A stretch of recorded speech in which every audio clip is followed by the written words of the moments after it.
এসেছি নতুন একটা সাম নিয়ে। 3 sin pi by 6 sec pi by 3 minus 4 sin 5 pi by 6 cot pi by 4 equals to 1 টাকে প্রুফ করতে বলেছে। তো প্রথমে এলএইচএস লিখে লেফট হ্যান্ড সাইডের পার্টটা লিখে নিলাম। sin pi by 6 sec pi by 3 minus 4 sin 5 pi by 6 cot pi by 4।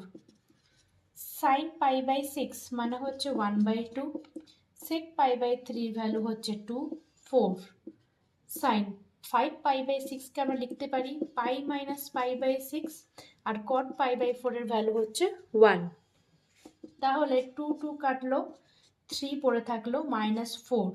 এখানটাতে যদি আমি চেক করি অল সাইন ট্যান কসের ঘর পাই বলেছে, তার মানে কি হলো এখানে আসলো মাইনাস বলেছে, তার মানে ব্যাক করে কার ঘরে গেল সাইন নিজের ঘরে। সাইন যদি নিজের ঘরে যায় তার মানে কি হবে পজিটিভ হবে, আর যেহেতু পাই আছে তার জন্য সাইনের কি হচ্ছে সাইনটা কোনো সাইনই থাকবে।